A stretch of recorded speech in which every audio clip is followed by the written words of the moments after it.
Fresco container নিবেদিত স্বাদের রান্না থেকে আমি দীপা খন্দকার আপনাদেরকে স্বাগত জানাচ্ছি। আর আমার সাথে বরাবরের মতো আজকেও একজন অতিথি আছেন। আজকের অতিথি নাট্য অভিনেত্রী রুনা খান। রুনা, কেমন আছো? আমি খুব ভালো আছি আপু, তুমি কেমন আছো? আমিও ভালো আছি। আচ্ছা, তুমি আজকে দর্শকদের জন্য কি করবে? আজকে আমি করব খেজুরের বরফি। ওয়াও, খেজুরের বরফি শুনলেই কেমন মনে হয় যে বিদেশি কোনো ডেজার্ট টাইপের কিছু। আচ্ছা দেখো এখানে যা যা রাখা আছে তা দিয়ে হবে কি? হ্যাঁ, কি কি লাগছে খেজুরের বরফির জন্য? হ্যাঁ, এখানে যা আছে তাতেই হয়ে যাবে, সবই আছে। খেজুর ইয়ে করে রাখা আছে, কিমা করে রাখা আছে, মানে খেজুরের বিচি ফেলে একটু ময়ান করে হ্যাঁ রাখা আছে। আমি নিয়ে নিচ্ছি পুরোটা। এখানে একটু বাদাম কুচি করে রাখা আছে, মিক্স বাদাম। হ্যাঁ, বাদাম।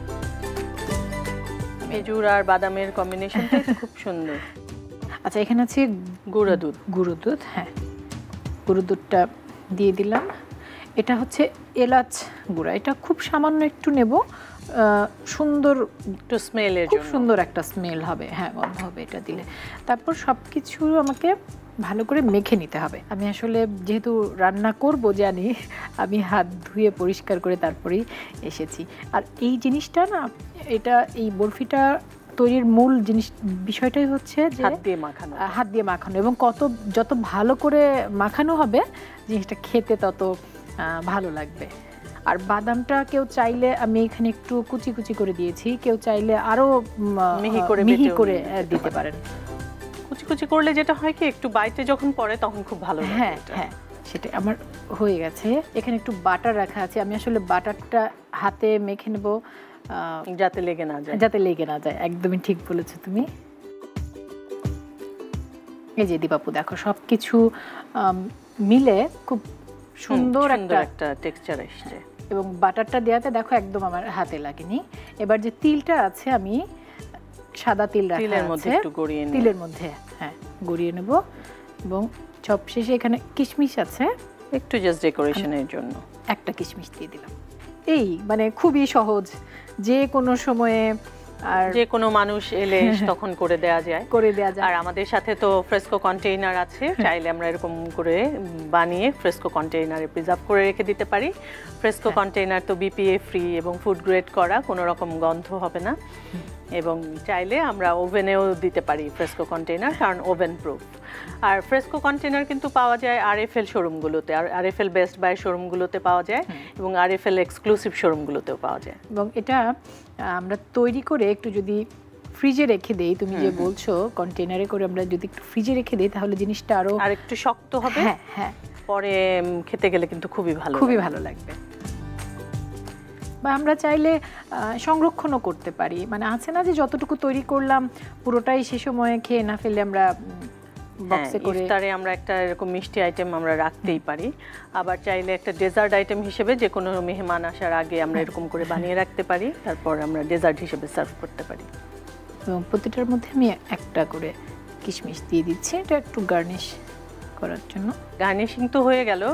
আচ্ছা রুনা, খাবার মানে বাসায় তুমি কথাই বলছিলে যে তুমি শর্টকাট রান্না করো, মানে সেটা কি রেগুলার রান্না নাকি গেস্ট আসলে রান্না এরকম টাইপের? দুটোই। আমি আসলে খুব ভালো রাঁধতে পারি না, যে কারণে আমি বাসায় আমার প্রতিদিনের খাবার সেটাও আমি খুব সহজ কিছু, বা আমার বাড়িতে যখন অতিথিরা আসে সেটাও আমি খুব সাধারণ সহজ রান্নাতে, মানে অনেক আয়োজন করে আমি পেরে উঠি না। মানে এরকম মেয়ের কোনো অর্ডার থাকে কিনা যে এটা খেতে চাই বা এরকম কিছু? হ্যাঁ, তখন নিশ্চয়ই সেটা করতে হয়। হ্যাঁ, সেটা করি। মজার বিষয় হচ্ছে দীপাপু, রাজেশ্বরী আমার তৈরি যে সমস্ত খাবার পছন্দ করে সেগুলো খুবই সহজ, ও বোধহয় বুঝে গেছে যে মাকে দিয়ে খাটানো যাবে না, সেই জন্য সে সহজ খাবারগুলোই সে পছন্দ করে। আচ্ছা, আর মেয়ের বাবার পছন্দ কেমন? আমার মেয়ের বাবা যা দেয় তাই খুশি মনে খেয়ে নেয়। তাহলে তো রান্না নিয়ে কোনো ঝামেলাই নাই। আচ্ছা, কাজের প্রসঙ্গে আসি, কাজ কেমন চলছে? ঈদের জন্য কাজ? হ্যাঁ, মানে ঈদের মধ্যে যেটা হয় যে আমাদের দেশে তো এখন ঈদ মানেই 7 দিন 10 দিন ব্যাপী একটা সিরিয়াল চলে, তো সেই কাজের একটু তো ব্যস্ততা আছেই। আর রোজার মধ্যে পারিবারিক ব্যস্ততা, কাজের ব্যস্ততা, সবকিছু মিলেই চলছে। আচ্ছা, ঈদের জন্য কি রান্না করবে? ঈদের প্রিপারেশনটা কি ভাবনা আছে এরকম যে ঈদে আমি এরকম রান্না করব? হ্যাঁ, ঈদে আমার বর গরুর মাংস খেতে খুব পছন্দ করে, গরু ভুনা। রাজেশ্বরী আবার মুরগি খুব পছন্দ করে। আমি প্রতিবারই সাধারণত গরুর একটা আইটেম থাকে, মুরগির আইটেম থাকে। আমার বর টিকিয়া খুব পছন্দ করে, সাদা পোলাওয়ের সাথে টিকিয়া। তো এই যে আমি যা বলছি সবই কিন্তু খুব সহজ। আমার আরেকটা জিনিস মনে হয় যে রান্না করবার চাইতে রান্নার প্রস্তুতিটা বেশি কঠিন। হ্যাঁ, তো ওটা যদি কাটা ধোয়া এই জিনিসগুলো অনেক বেশি কঠিন, সেটা যদি কেউ সাহায্য করে, প্রস্তুত যদি করে দেয়, তাহলে রান্না করাটা একটা বেশ আনন্দদায়ক ব্যাপারই। কারণ সবাই যখন ধরো খাচ্ছে বলছে ও আচ্ছা রাজেশ্বরী মা এটা করেছে, মজা হয়েছে।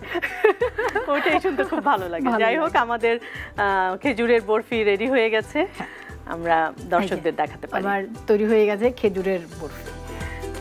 দর্শক, আপনাদের জন্য মজাদার খেজুরের বরফি রেডি হয়ে গেল। রুনা, অনেক ধন্যবাদ, অনেক সুন্দর কথা বললাম এবং অনেক মজাদার একটা ডেজার্ট আমরা দর্শকদেরকে বানিয়ে দেখালাম। অনেক অনেক ধন্যবাদ। তোমাকে অনেক ধন্যবাদ আপু। দর্শক, এই ছিল আমাদের আজকের আয়োজন। দেখা হবে আগামী পর্বে আগামী কোনো অতিথি এবং নতুন কোনো রেসিপি নিয়ে। সে পর্যন্ত সবাই ভালো থাকবেন, সুস্থ থাকবেন, সুন্দর থাকবেন এবং অবশ্যই ফ্রেস্কো কন্টেইনার নিবেদিত স্বাদের রান্নার সাথেই থাকবেন। খাবারের যত্নে থাকুন নিশ্চিন্ত।